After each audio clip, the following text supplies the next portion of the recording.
Magandang buhay mga kawaw. Magandang gabi po. Share ko lang sa inyo itong ginagamit ko sa sa ingrown. Ito yung problema ng lahat. Napakasakit po niyan to. Ayan. May nagpayalong sa akin na po pwede na rin ito dahil nawala na po yung penicillin. Nawala tayong inaano lang po yan. Tinatanggal lang dito. Tapos kukuhitin natin yan, tanggal na. Medyo luma na yata itong pero hindi pa expire. And then kuha tayo yung alcohol, bubuhusan po natin yan, yung sugat, yung pinaka ingrown. Actually ito yung patatlong apply ko na at talaga napakabisa po, nag-iba na. Lilinisan po natin. Linis lang, linis.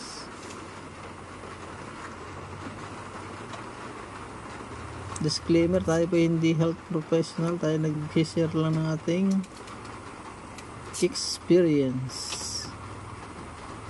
Yan. Oops. And then buhusan ulit natin. Another apply. 2 beses po, para masipsip yung mga dumi.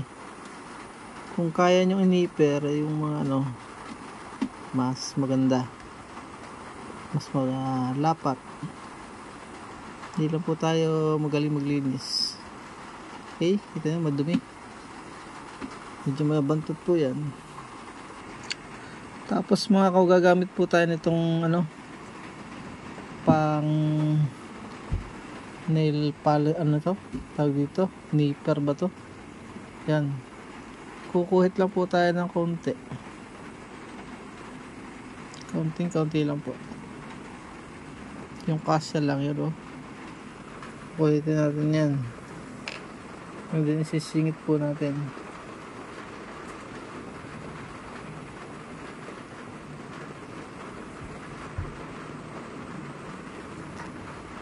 Papasok po natin sa loob. Tayo dahan-dahan lang po. Pero pumapasok mo siya. Nawawala agad yung sakit Pa-2 apply. Pa-3 mas maganda na. Sabi nung may butika, antibiotic din daw yan. At talaga naman. At yan na yung pamalit ng na walang penicillin. Mas maganda yung bago ito na sumingaw na kaya po ganyan sakit po niyan pagka hindi mo inagapan. Dagdagan po natin ng konti. Bukas ulit ito yung po, bago matulog at saka bago pagkaligo, para hindi po siya pasukan ng bakterya. Yan, repeat nyo lang po yung process hanggang sa siya gumaling. 2 peraso lang po yung binili ko nito at sa tingin ko gagaling na. Tapos ibabalik po uli natin ito. So pwede po yan bukas. Sayang pagka hindi mo binalik. Hawakan lang po natin dito, natin bilugin at pabalik po natin. Ayan, pwede po yan bukas. Lagyan nyo lang sa isang selyadong lugar, yung hindi nahanginan. Yan po ay cloxacillin, hindi po yan biro. Antibiotic po yan. Swerte nyo kapag yung butika ay mabait na nagbibigay, kasi kailangan na reseta yan Kung may mga tira-tira kayo sa bahay, pwede nyo po pong gamitin. Naway nakatulong po yung video para maibsan ang inyong sakit at tuluyang gumaling. Kung talagang hiyang-hiyang sa inyo, hiyang-hiyang din po ang mga gamot.